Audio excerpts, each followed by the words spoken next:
Do you know images like these? Refugees crammed together on a small boat trying to reach the coast of Australia, of European states or other countries in the world.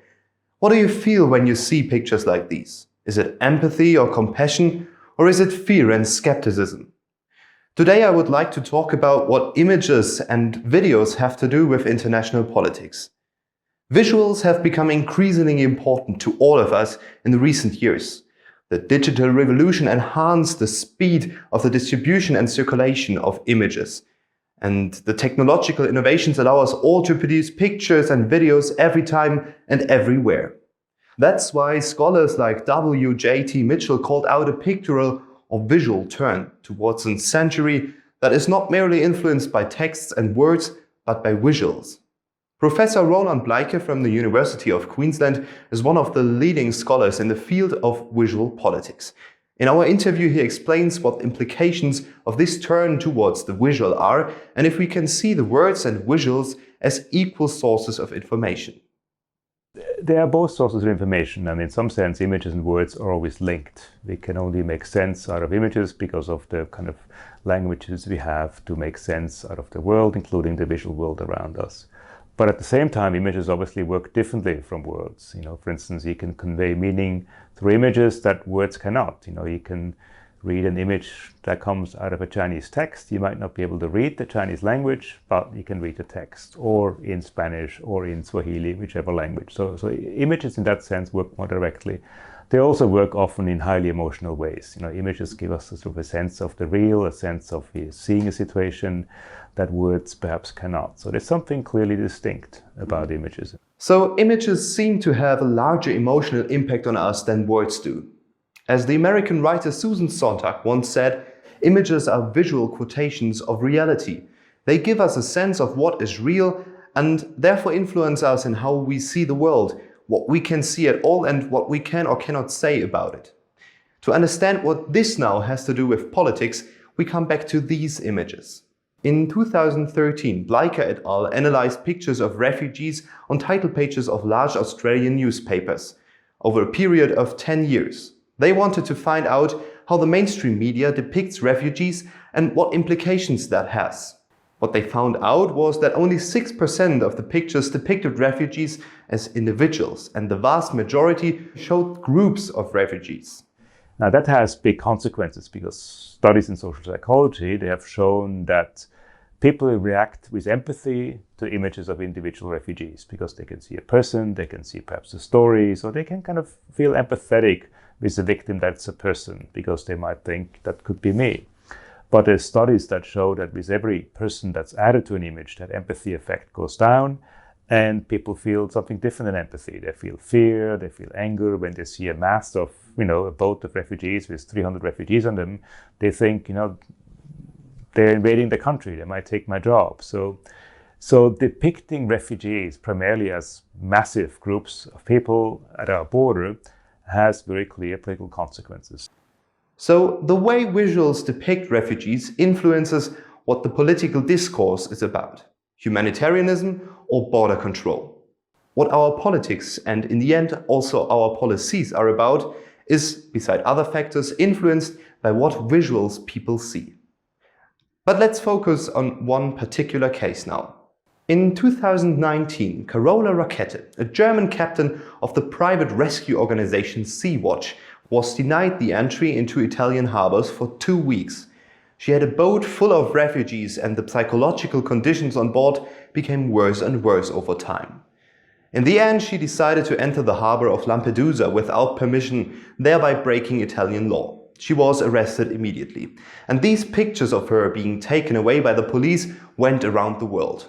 The case was reported widely in European and worldwide media, from Al Jazeera to SBS, CNN, BBC and Euronews, but also in the social networks it was a widely discussed case. But there were similar cases before. In December 2018, a rescue ship had to wait for 19 days to hand over the refugees, and in summer 2018, 600 refugees on the vessel Aquarius had to wait for days because Italy denied the entry. So why did this case become the big media story? What was so special about it? Nadia Kailouli and Jonas Schreijäg, two journalists of Germany's public broadcaster ARD, were on board of the vessel from beginning on. They were planning to film a documentary about the volunteers on board. In our interview, they remember that in the beginning there was absolutely no media interest in this story.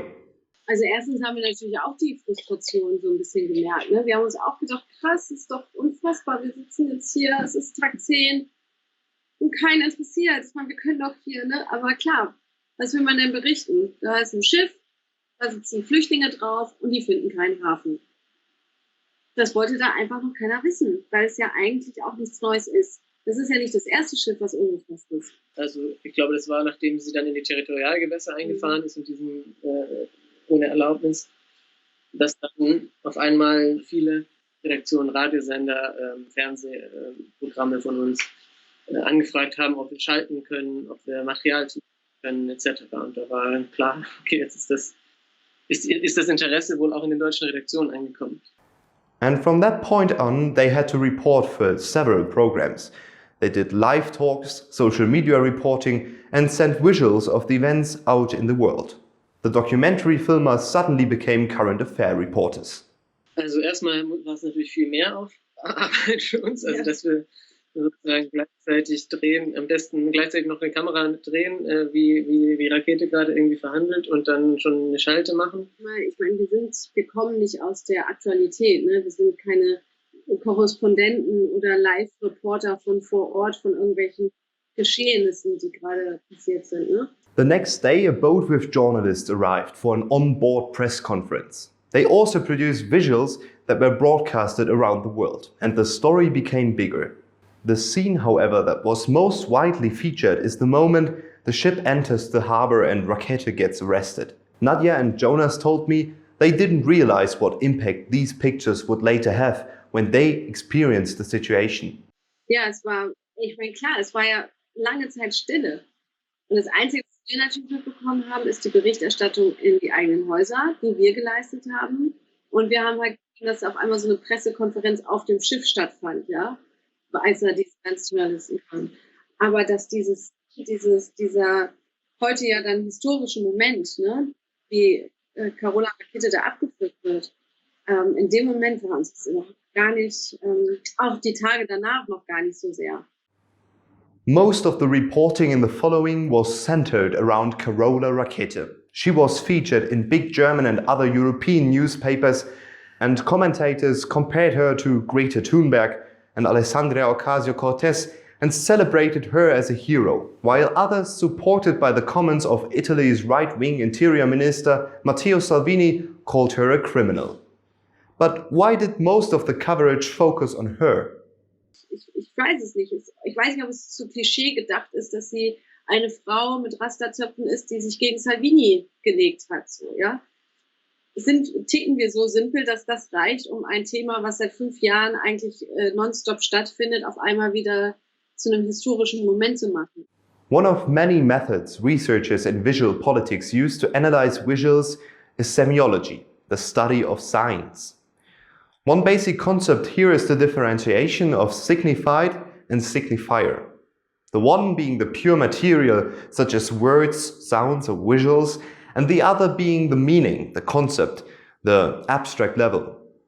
One could now argue that Carola Rackete was the signified in this case, and the signifiers were twofold. One group signified her as a hero, and the other as a criminal, depending on the discourses to which the groups were exposed and the attitudes to migration policy issues contained therein. But what political impact did these visuals have, to come back to the question from earlier in this video? Ich für mich finde es einfach am interessantesten, und das beobachte ich jetzt aus journalistischer Sicht, eben wie nachhaltig es ist. Weil, wie wir ja schon die ganze Zeit sagen, das Thema ist definitiv nicht neu. Wir sind auch nicht die ersten Journalisten, die darüber berichtet haben. Und Jonas ist auch nicht der erste Journalist, der jemals bei einer Rettungsaktion eine Kamera in der Hand hatte. Die wurden nicht irgendwohin eingeladen, um darüber zu berichten. Und dementsprechend bin ich wirklich sehr gespannt darauf, wie nachhaltig ist das?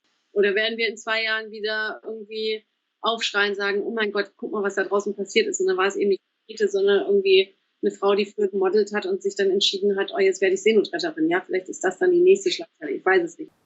We will see what comes next, but 2 things are sure for the moment. these visuals had an impact on both politics and on many people's lives. And the field of visual politics remains a highly important area of research in order to understand the power of the things we see.